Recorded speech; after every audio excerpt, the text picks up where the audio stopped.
आपने देखा होगा, बचपने में हम तो देखते थे, रेडियो जब बिगड़ जाती थी तो रेडियो वाले की दुकान पे जाते थे। वो रेडियो का पिछला हिस्सा खोलता था और अपने स्क्रू ड्राइवर से स्क्रू निकालता था। अब वो स्क्रू जो है अंदर चला जाता था, रेडियो के अंदर चला जाता था। तो देखा मैंने कि जब स्क्रू छोटा सा अंदर चला गया तो अपने स्क्रू ड्राइवर को ऐसे डाला, वो स्क्रू ऐसे लटकता हुआ नजर आ रहा है। ऐसा होता है कि नहीं? जी बोलो जी। छोटा सा स्क्रू उस स्क्रू ड्राइवर से लटका हुआ है, चिमटा हुआ है, लगा हुआ है। मैंने सोचा ये स्क्रू ड्राइवर तो लोहा है, ये खासियत तो चुंबक में होती है, स्क्रू ड्राइवर में कहां से ये खासियत आई?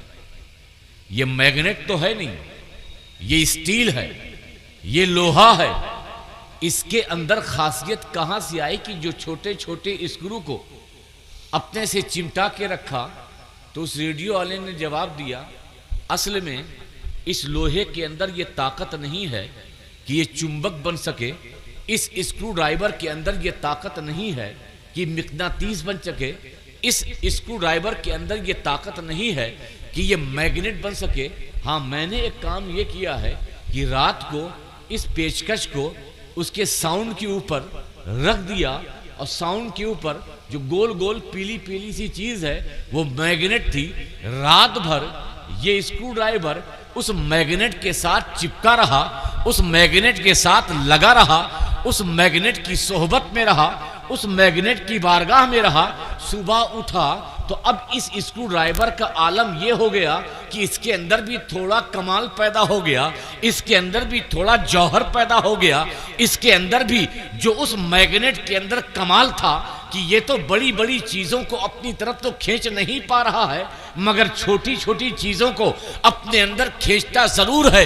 इसीलिए मैं समझाना चाहता हूं, अरे वो गौसे आजम की जात हो, गरीब नवाज की जात हो, महबूब इलाही की जात हो, मखदूम सन्ना की जात हो, हम शबीह है गौसे जीला की जात हो, हुजूर सरकारे कला की जात हो, ये तो मैग्नेट पावर है। तुम ऐसे बन नहीं सकते, लेकिन तुम ये चाहते हो कि तुम्हारे अंदर भी कमाल आए, तुम ये चाहते हो तुम्हारे अंदर भी जौहर है, तो तुम्हें कुछ करने की जरूरत नहीं है। सरकारे कला की बारगाह के नौकर बन जाओ, गौसे आजम की बारगाह के गुलाम बन जाओ, इस मौलाना अख्तर हुसैन अशफी की बारगाह के मुजावर बन जाओ।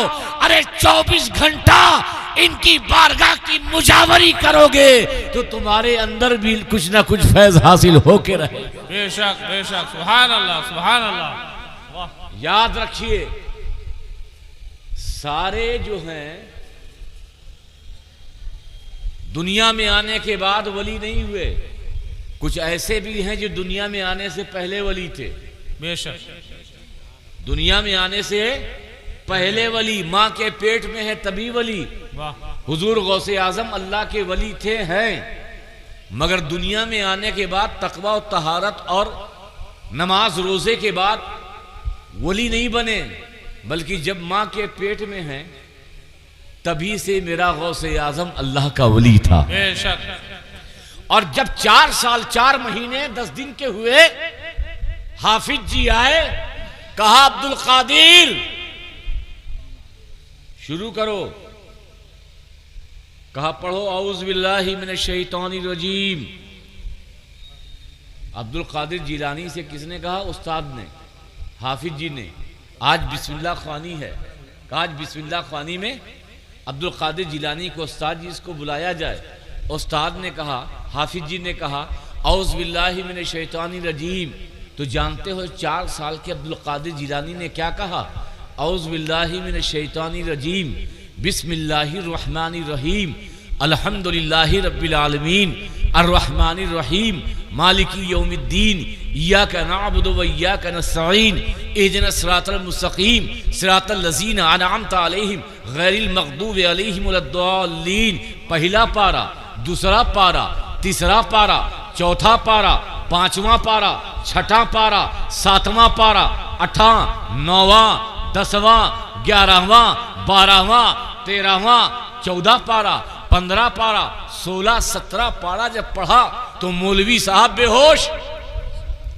वाह वाह। ऐसा शागिर्द मेरी आंखों ने देखा नहीं, जिसको बिस्मिल्लाह पढ़ाने के लिए आया हूं, जिसको बे समझाने आया हूं, जिसको सीन समझाने आया हूं, वो तो बिस्मिल्लाह क्या पहले से लेके 17 पारा पढ़ रहा है। कहा शहजादे अब्दुल कादिर जीलानी, ये माजरा क्या है, ये सबब क्या है? इस आंख ने पहले बेटे को देखा है, पहली शख्सियत को देखा है, पहले लड़के को देखा है जो शुरू में ही 17 पारा सुना दे। तो अब्दुल कादिर जीलानी ने कहा हाफिज जी बात यह है, जब अपने माँ के पेट में था मेरी माँ ये पारों की तिलावत करती थी, तभी अब्दुल कादिर जीलानी ने उन 17 पारों को याद कर लिया था। नारे तकबीर, नारे रिसालत, फैजाने मौलाना अख्तर हुसैन साहब किबला, अल्लामा आलमगीर अशरफ साहब किबला। तो वली एक मादरजाद होता है, यानी मां के पेट में ही वो वली होता है, और एक वो है जो दुनिया में आने के बाद कुछ ऐसे हालात बने तो वली होता है।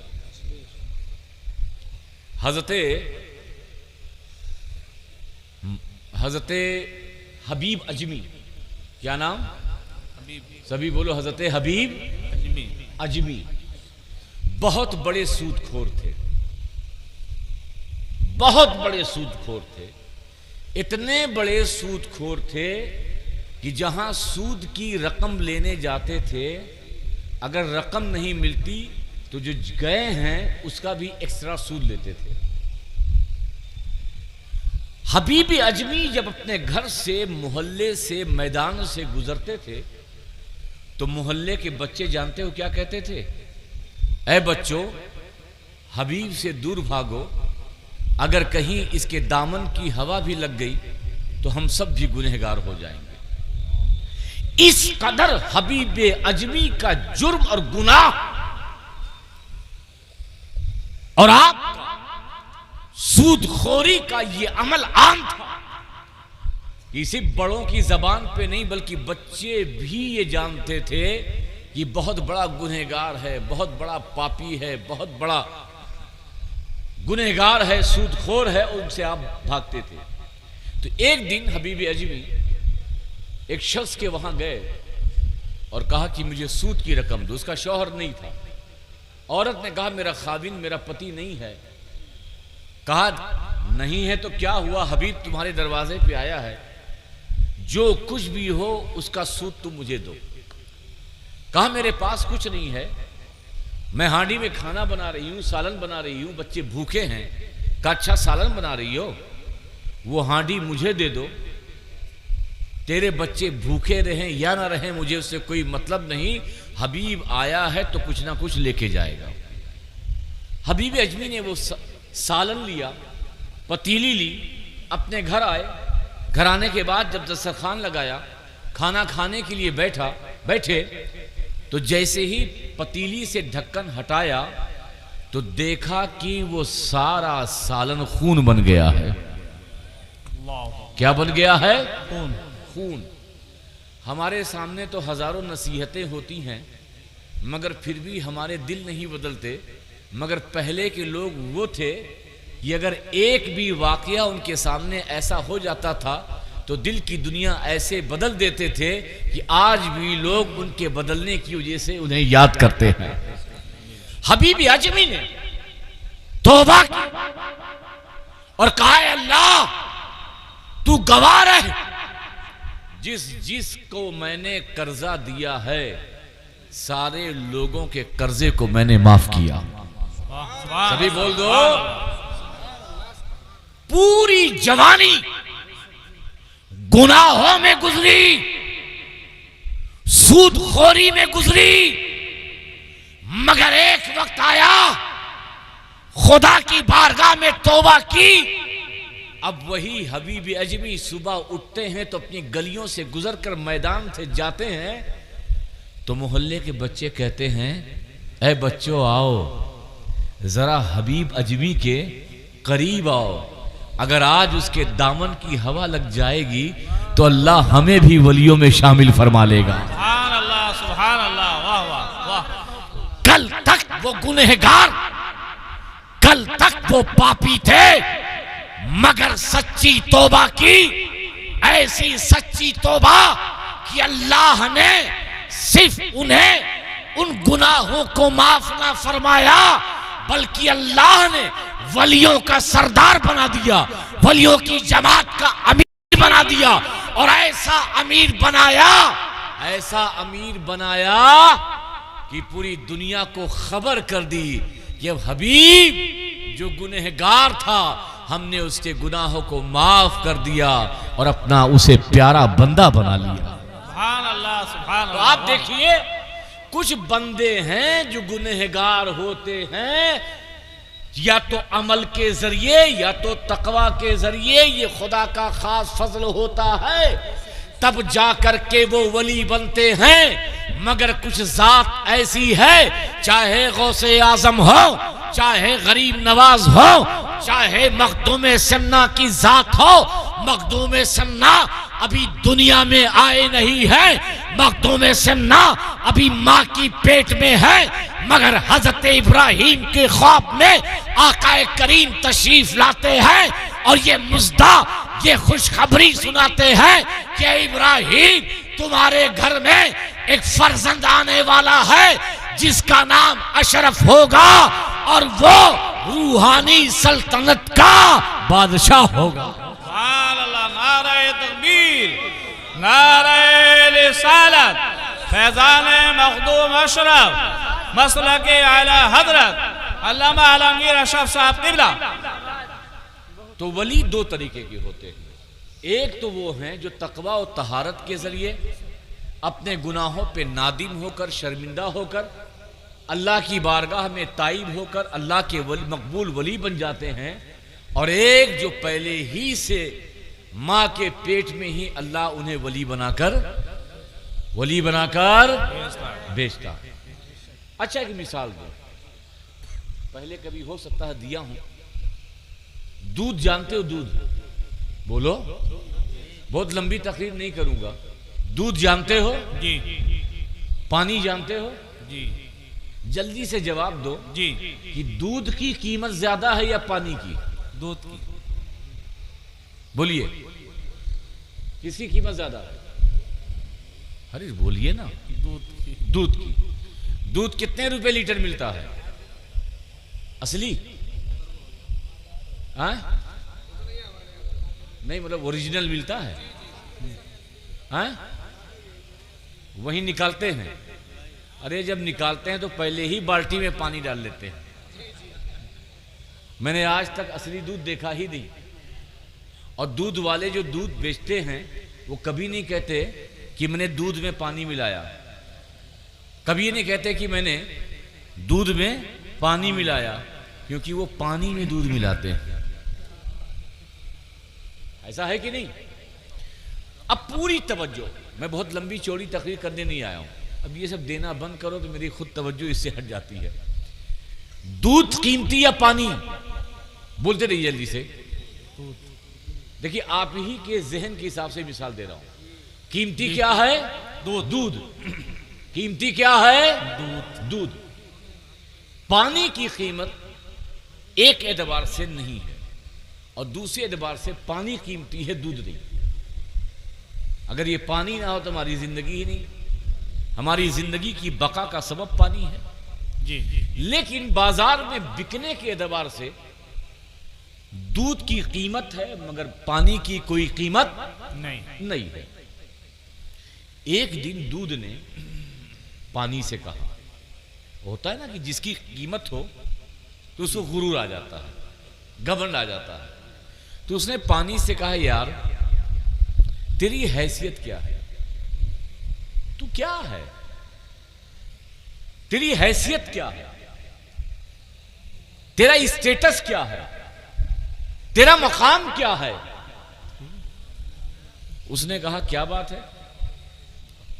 कहा तू देखता नहीं, मैं 1 लीटर, मैं बोलो ना, तू 3 लीटर, दोनों मिलते हैं, मगर बेचने वाला ये नहीं कहता कि पानी ले लो। बेचने वाला मेरे 1 लीटर होने के बावजूद भी कहता है कि दूध ले लो। तेरी कीमत है ही नहीं। तू 3 लीटर होने के बावजूद भी, और मैं 1 लीटर होने के बावजूद भी तेरा नाम नहीं लिया जाता, क्योंकि दूध बेचने वाला जानता है कि पानी की कोई कीमत नहीं है बाजार में। अगर कीमत है दूध की है तो तेरा नाम लेगा वो, तो कोई मुझे भी नहीं खरीदेगा, बल्कि मेरी कीमत है, इसलिए लोग तुझे खरीदते हैं। तो जानते हो पानी ने क्या जवाब दिया? सुनोगे? सभी बोलो सुनोगे जी। और बुलंद आवाज से बोलो सुनोगे जी। पूरी तवज्जो। ये समझो कि ये दूध है एक बाल्टी में, और इधर पानी है। दूध पानी से बोल रहा है कि तेरी कोई हैसियत नहीं, मेरी कीमत है। पानी समझदार था, कहा भाई तुम सही बोल रहे हो, मेरी कोई कीमत नहीं है, मैं कोई आर्गूमेंट नहीं करता, मेरी कोई कीमत है ही नहीं, मेरी कोई हैसियत नहीं है, मेरा कोई स्टेटस नहीं है। लेकिन कब मैं यहां हूं तो मेरी कोई हैसियत नहीं है। तवज्जो, मैं यहां हूं तो मेरी कोई कीमत नहीं, लेकिन जैसे ही मैं तेरे अंदर आया, वाह, जैसे ही मैं तेरे अंदर अंदर आया, जो कीमत तेरी थी वही कीमत मेरी हो गई। सुभान अल्लाह, वाह वाह वाह, बेशक। समझो, जब तक मैं तुझसे जुदा था हाँ, तब तक मेरी कोई कीमत नहीं थी। जैसे ही मैं तेरे अंदर आया, जो कीमत तेरी थी वही कीमत मेरी हो गई। मौलाना अख्तर हुसैन अशरफी आज अपनी कब्र से यही बात बोल रहे होंगे कि मेरी कोई कीमत ना थी, मेरी कोई कीमत ना थी जब तक सरकारे कला की नजर ना पड़ी थी, जब तक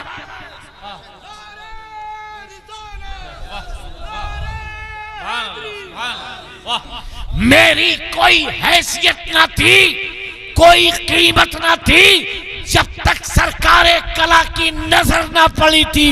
अरे जैसे ही मेरे मुर्शिद ने मुझे अपना बना लिया तो कुछ ना कुछ कीमत ए हाथ पूर्व में मेरी भी हो गई है। नारे तकबीर, नारे रिसालत, फैजाने सरकारे कला अल्लामा अख्तर हुसैन साहब किबला, अल्लामा आलमगीर अशरफ साहब किबला। अगर तुम भी चाहते हो कीमती बन जाओ, वाह। चाहते हो जी, चाहते हो, जी। अगर तुम भी चाहते हो तो कीमती बन जाओ, तो इनके करीब आ जाओ, सुभान अल्लाह, इनके करीब आ जाओ। ये गौसे आजम रब की बारगाह में कीमती है, गौसे आजम के करीब आ जाओ। ये गरीब नवाज रब की बारगाह में कीमती है, मोइनुद्दीन हसन संजरी के करीब आ जाओ। ये महबूब इलाही रब की बारगाह में रब के करीब है, कीमती हैं। हजरत निजामुद्दीन औलिया के करीब आ जाओ। कसम खुदा की, इनके कुर्ब में आने के बाद कुछ ना कुछ कीमत तो तुम्हारी भी हो जाएगी। एक वाकया सुनेंगे? अगर बोलो तो सुना दूं? सभी बोलो, एक बार और बुलंद आवाज से सुभान अल्लाह बोलो। देखिए, मेरा तरीका इस तरह से तकरीर करने का नहीं है, मौलाना साहब भी जानते हैं, लेकिन मेरी मजबूरी है। और अल्हम्दुलिल्लाह हम खानकाही लोग हैं, हमें कुछ शिकवा नहीं, कुछ गिला नहीं। आपने जो किया है ये आपकी मोहब्बत थी, ये आपकी अकीदत का एक हिस्सा था। धीमे धीमे आप समझेंगे, धीमे धीमे इस चीज़ को समझेंगे, और अदब क्या है, एहतराम क्या है। इंशाअल्लाह ताला एक दिन आप वही होंगे कि जैसे स्टेज पे लोगों को रोका जा रहा था, आप इस इलाके में लोगों को रोकेंगे कि सादात का अदब क्या है, उलमा का अदब क्या है, उलमा का एहतराम क्या है। बस एक वाकया इस मिसाल के बाद, हजरत इमाम अली रजा, देखिए आपको बोलना पड़ेगा, इमाम अली ये कहां के थे? बरेली के, बहेड़ी के, मुरादाबाद के, संभल के, कहां के थे? बहेड़ी के या नैनीताल के? कहां के थे इमाम अली रजा? अरे कहीं तो कुछ बोलो, कहां के थे? बरेली के। असल में आजकल रजा सुन लो तो सोचते होगे कि बरेली से निकला। बगदाद से इमाम अहमद रजा का जो रजा नाम है, आला हजरत फाजिल बरेलवी का, नकी अली रजा, तकी अली रजा, इनको भी जो रजा नाम मिला है हजरत मूसा काजिम के बेटे हुसैन के पोते हजरत इमाम अली रजा के रजा नाम से अहमद रजा पड़ा है। सुभान अल्लाह, सुभान अल्लाह, वाह। ये रजा इमाम अली रजा से, तो ये इमाम मूसा काजिम के बेटे, इमाम जाफर सादिक के पोते, क्या नाम था? इमाम अली रजा, इमाम अली रजा, याद रख लो। और उधर नहीं जाऊंगा, आला हज़रत ने तो इनके ताल्लुक से लिखा है, ये अपने चेहरे पे नकाब डालते थे, इस कदर हसीन थे कि चेहरे पे नकाब डालते थे। और जब आप निशापुर पहुंचे हैं, 200 उलमा आपके इस्तकबाल के लिए पहुंचे, तो कहा हुजूर आप अपने चेहरे से पर्दा हटा दीजिए। कि जब इमाम अली रजा ने अपने चेहरे से पर्दा हटाया तो 200 उलमा गश खाकर बेहोश हो गए। अल्लाहु अकबर। तो जरा सोचो, नबी के फर्जंद के फर्जंद के फर्जंद इमाम जाफर सादिक के पोते का जब ये आलम है, तो मेरे मौला अली के हुस्न का आलम क्या होगा? और मौला अली के हुस्न का आलम ये है, तो हम सब के आका और मौला अहमद मुज्तबा के हुस्न का आलम क्या होगा? सुभान अल्लाह, वाह वाह, बेशक। जो बात कहना चाहता हूं कुछ और है। इमाम अली रजा की बारगाह में एक गरीब आया और उसने अर्ज किया, ए इमाम अली रजा, मैं गरीब हूं, मिस्कीन हूं, मेरे घर में फाका है, कई दिनों से लोगों ने खाना नहीं खाया है, आप कुछ अता कर दीजिए। क्या कहा? आप कुछ? तो इमाम अली रजा ने कहा कि जा, मेरी चप्पल दरवाजे पे है, ले जा। क्या कहा? चप्पल जा, मेरी चप्पल, मेरी नालैन, मेरा जूता दरवाजे पर है, ले जा। उसने सोचा यार, मैंने भूख की बात की, मैंने प्यास की बात की, मैंने अपनी गरीबी की बात की, शायद हजरत ने सुना नहीं। कहा हुजूर मैं भूखा हूं, प्यासा हूं, मेरी फैमिली भी कई दिनों से भूख और प्यास में तड़प रही है, हुजूर कुछ इनायत कीजिए, कुछ अता कीजिए। तो इमाम अली रजा ने फिर फरमाया, जा, मेरी चप्पल ले जा, मेरी नालैन ले जा, तेरी 7 पुश्त खाएगी। आवाज से बोल दो, तेरी 7। अब कहा, अरे भैया अब तो बोलना ठीक नहीं है।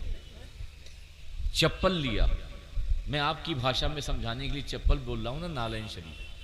आपका जूता लिया और जूता लेके वो गरीब मिस्कीन शख्स अपने सर पे लेके जा रहा है, सर पे लेके जा रहा है। तो एक काफिला आ रहा था, तिजारत करके, माल तिजारत का ऊंटों पे डालकर काफी मुनाफा कमा कर आ रहा था।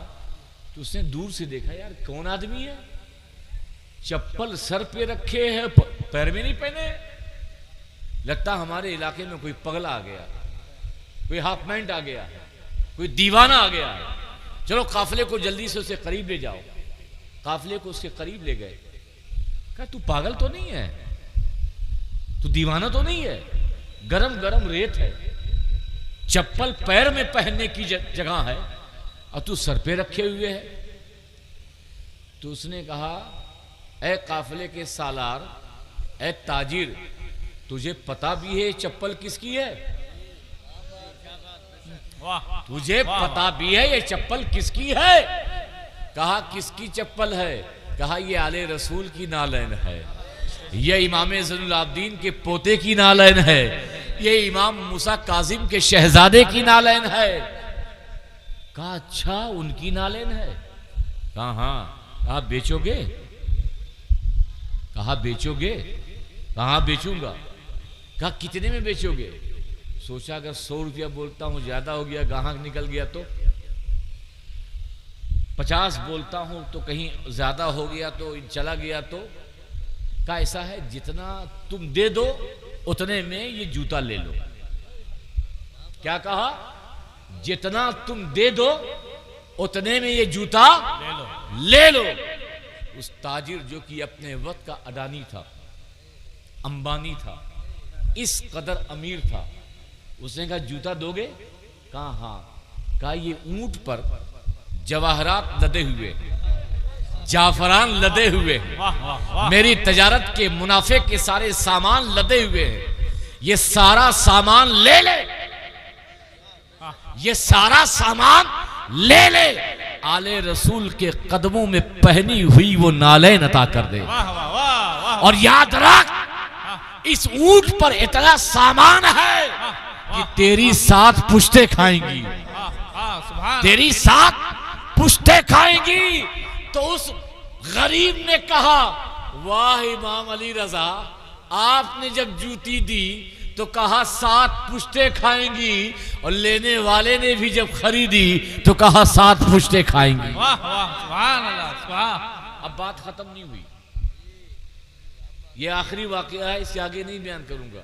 हालांकि मुखरिदों का तरीका होता है एक के बाद चालू हो जाता है, तो आप भी सोचते हैं कि बिला वजह फंस गया एक के चक्कर में। तो ये घर नहीं गए, ये जो ताजिर थे, जो बिजनेसमैन थे, अपने घर नहीं गए, सीधे इमाम अली रजा की बारगाह में आए। वाह, कहा हुजूर मैं फला हूं। कहा अच्छा। कहा हुजूर आप पर तो सब कुछ रोशन है, मैंने आपकी नालैन के खरीदने के लिए सारा माल लुटा दिया। अरे बोल दो सुभान अल्लाह। सुभान अल्लाह सुभान अल्लाह। कहा अच्छा। कहा मेरे पास आए क्यों हो? कहा हुजूर आया इसलिए हूं, अब मैंने माल लुटा दिया है, बस अपना नौकर बना लीजिए, वाह वाह अपना खादिम बना लीजिए, वाह अपना गुलाम बना लीजिए। आपका बिस्तर लगाऊंगा, आपके लिए वजू के लिए पानी लाऊंगा, वाह, आपके घर में जारूब कशी करूंगा, हाँ झाड़ू लगाऊंगा, आपकी खिदमत करूंगा, आपका पैर दबाऊंगा, आपका सर दबाऊंगा। हुजूर इनकार मत कीजिए, सब कुछ लुटा दिया है, बस इस बात की इजाजत दे दीजिए कि मैं आपका खादिम बनकर, आपका नौकर बनकर आपके दर पर जिंदगी गुजार दूं। सुभान अल्लाह। इमाम अली रजा ने कहा अच्छा कोई बात नहीं, अगर तेरे दिल में मेरी गुलामी के लिए सोच रहा है तो ठीक है, मैंने तुझे अपना गुलाम बनाया। अब क्या होता है वो सुनिए। कुछ दिन वो गुलाम रहा, वो ताजिर गुलाम बन के जिंदगी गुजारी। तो एक दिन ऐसा आया, इमाम अली रजा ने, बहुत वक्त के फकीह और मुहद्दिस थे, शागिर्दों को पढ़ा रहे थे, हदीस का आखिरी दर्स था। तो उन्होंने इस खादिम से कहा कि देखो मैं हदीस का आखिरी दर्स दे रहा हूं, किसी को आने मत देना, कोई कैसा भी हो उसको लौटा देना, कल बुलाना, कह देना कि आज हजरत मसरूफ है, आज बच्चों को तालीम दे रहे हैं। ये दरवाजे पे गेट पे बैठ गए। और हादसा भी देखिए होता है कभी कभी ऐसे मौके पर। अब ये जैसे पढ़ाने लगे इमाम अली रजा तो फौरन 10-15 आदमी का एक काफिला आ गया। काम है इमाम अली रजा से मिलना है। कहा तुम नहीं मिल सकते। होता है ना, आजकल पीर साहब आते हैं तो बहुत से लोग तो पीर साहब से मिलने ही नहीं देते, और उनका जवाब ये होता पीर साहब आराम कर रहे हैं, पीर साहब आराम कर रहे हैं। और पीर साहब अंदर से ये परेशान है कि मुरीद लोग कहां गायब हो गए हैं। अरे भाई पीर साहब को अगर आराम करना ही था तो घर से बेहतर आराम की जगह थी नहीं। वो तो आए हैं आपकी परेशानियां दूर करने के लिए, वो तो आए हैं आपके लिए दुआएं करने, वो तो आए हैं आपका दुखड़ा सुनने के लिए। हाँ, कुछ वक्त आराम के लिए होता है, मगर मैं समझता हूं कि जो पीर होता है वो अपने चाहने वालों को अपने दर से भगाता नहीं, बल्कि उसके दिल में जो दर्द होता है उसके सुनने के लिए वो बेताब रहता है। सुभान अल्लाह, सुभान अल्लाह। अब वो भी सोचा कि भाई ये कैसा मुरीद है, कैसा गुलाम है, कहा हमको मिलना है, कहा नहीं मिल सकते। कहा भाई हमारी प्रॉब्लम तो समझ, हम बहुत दूर से आए हैं, तू अजीब आदमी है, पर 2 मिनट का टाइम दे दे, हजरत से मिलना है 2 मिनट। कब प्रॉब्लम क्या है? कहा प्रॉब्लम यह है कि हमारे इलाके में बाढ़ आ गई है, हमारे इलाके में बाढ़ आ गई है, बाढ़ का पानी हमारे मोहल्ले में आने वाला है, हमारे मवेशी मर जाएंगे, जानवर मर जाएंगे, घर गिर जाएगा, फसलें बर्बाद हो जाएगी। हम आए हैं काले रसूल की बारगाह में, अगर ये दुआ कर देंगे तो शायद कि ये परेशानी इनकी दुआओं की बरकत से दूर हो जाए। अच्छा बताओ, उस गांव में मस्जिद नहीं रही होगी? अल्लाह नहीं था वहां? था कि नहीं? जिस गांव से वो आए थे वहां अल्लाह था कि नहीं? अल्लाह तो हर जगह है, तो फिर यहां क्यों आए, इतनी दूर क्यों आए? उनका आना बता रहा है कि अल्लाह तो हर जगह है, सुनता सबकी है, मगर उसकी ज्यादा सुनता है जो अल्लाह के महबूब होते हैं, उनकी ज्यादा सुनता है जो अल्लाह के मकबूल होते हैं, उनकी भी अल्लाह सुनता। मगर इमाम अली रजा की बारगाह में आए, कहा यहाँ जल्दी सुना जाएगा, इसलिए इमाम अली रजा की बारगाह में गुजारिश करो, अल्लाह ताला सुन लेगा, बाढ़ से हम सबको निजात मिलेगी। कहा भाई मामला ये है, प्लीज 2 मिनट का टाइम दे दो। अब तवज्जो है, आखिरी बात है बस, का प्लीज 2 मिनट का टाइम। अब ये पीर का हुक्म था, आका का हुक्म, नहीं मिल सकते। अजीब मलंग आदमी है, अजीब गुलाम है, अजीब चौकीदार खादिम है। फिर उन्होंने कहा, अब इस गुलाम को जोश आ गया, गुलाम को जोश आ गया। कहा अंदर जाने की जरूरत क्या है? वाह, बोल दो। वाह वाह वाह वाह। कहा अंदर जाने की जरूरत क्या है? जाके दरिया से कहना, इमाम अली रजा की इस गुलाम का वास्ता, ए दरिया तू रास्ता बदल दे। वाह वाह वाह, क्या बात। ए दरिया तू रास्ता बदल दे। वो भी अहले अकीदत थे, अहले निस्बत थे, थोड़ी सोचते कि तू क्या, तेरी औकात क्या, फौरन चले गए। जब गए, इधर दर्स खत्म हुआ, ये अंदर गए, कहा कुछ हुआ क्या? इमाम अली रजा ने पूछा कुछ हुआ क्या? कहा हुजूर आप अजीब फंसा देते हो। कहा क्या हुआ? पूरा वाकया बताया, कुछ लोग आए थे, आपसे मिलना चाहते थे, आपने इजाजत नहीं दी, जब वो बहुत मजबूर उन्होंने कर दिया, मैंने खुद से नहीं कहा, मैं उनकी परेशानी देखकर जोश में आकर मेरे मुंह से निकल गया। जाके इमाम अली रजा के इस गुलाम का वास्ता दरिया से कहना, ए दरिया तू रास्ता बदल दे। तो जानते इमाम अली रजा ने कहा, क्या कहा? कहे गुलाम तुझे तो अपने सर की हकीकत का पता ही नहीं है। अल्लाह ने तुझको वो मकाम अता किया है कि अगर वो लोग जो आए थे ये कहते कि इस गुलाम के वास्ते अल्लाह तू आसमान को जमीन पे कर दे और जमीन को आसमान पे कर दे, तो कसम खुदा की जिसके कब्जे कुदरत में अली रजा की जान है, तो आसमान भी जमीन पर आ जाता। अब पूरी तवज्जो, इस गुलाम को ये मुकाम मिला कहां से? इस गुलाम को ये दर्जा मिला कहां से?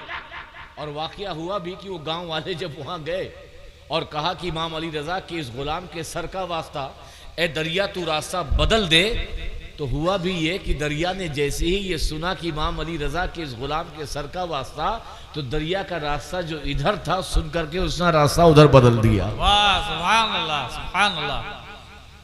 अब आप देखिए,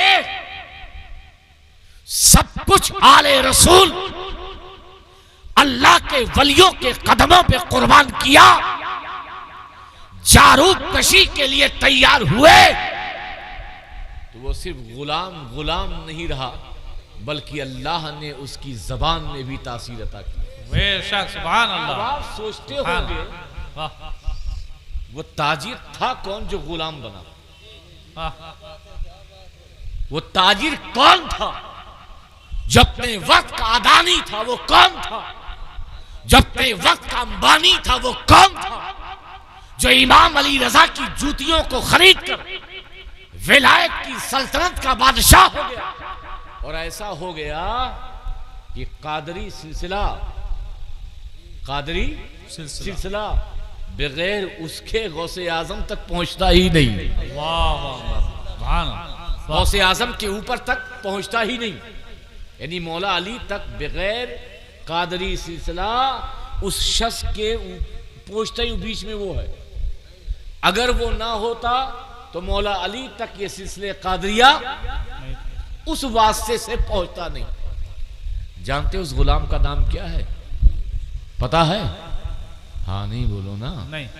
नहीं पता तो बोलो नहीं पता है।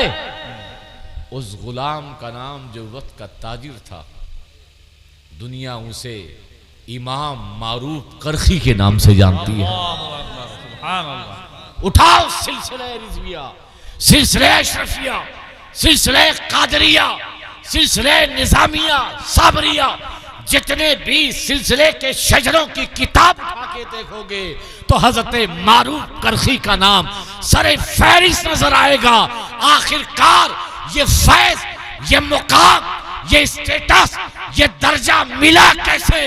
तो तुम यही कहोगे कि इमाम अली रजा के घर की नौकरी करके अल्लाह ने ये मुकाम अता किया। बेशक। नारे तकबीर, नारे रिसालत, फैजाने औलिया इकराम, फैजाने अख्तर हुसैन साहब किबला। इसलिए उर्से अख्तरी में आए हो, यहाँ के गुलाम भी आका होते हैं। ये जात वो है कि हज़रत मारूफ करखी ने जूता खरीदा, तो ये जात वो है कि जिसने सरकारे कला की नालेन को उठाया है। तो गुलामों के अंदर भी वो पावर आते हैं अगर आका की निगाह अपने गुलामों पे पड़ जाए, आका के मकबूल हो जाए। यहाँ पे भी वो नेक तमन्नाएं पूरी होती हैं, क्योंकि ये भी अल्लाह के वलियों के महबूब होते हैं, पसंदीदा होते हैं। और एक सिलसिला चलता है जो मौला अली आका करीम तक पहुँचता है, और फिर वो अल्लाह की बारगाह में आपकी दुआएं आरजुओं की शक्ल में मुकम्मल होती है। अल्लाह की बारगाह में दुआ है कि अल्लाह तबारक तआला हमारा यहाँ आना कबूल फरमाए। और बहुत ही मेहनत हमारे कारी शरीफ साहब बहुत दौड़े बेचारे, और पूरी कमेटी, अभी इनको तजर्बा नहीं है, नए कैसे बड़ा प्रोग्राम मैनेज किया जाता है इन्हें समझ में नहीं आया। हो सकता है कि कुछ बदनज़मी और कुछ बेतरतीबी इनकी तरफ से भी रही हो। तो इन सब चीज़ों को आप अपने जहनों में न रखें, बल्कि ये सोचें कि आप उर्से अख्तरी में आए हैं यहाँ किसी को तकलीफ़ पहुँचाने के लिए नहीं, बल्कि उर्से अख्तरी में साहिब मज़ार का फैज़ हासिल करने के लिए आए। अल्लाह ताला आपको सलामत रखे, आपकी नस्लों को सलामत रखे, आपके घर वालों को सलामत रखे, अहले सुन्नत को शाद फरमाए, आबाद फरमाए, और यूं ही आप अपनी ज़िंदगी को इन वलियों के साए में गुजारते रहें। उमा अलैना इल्लल बलाग। अस्सलाम।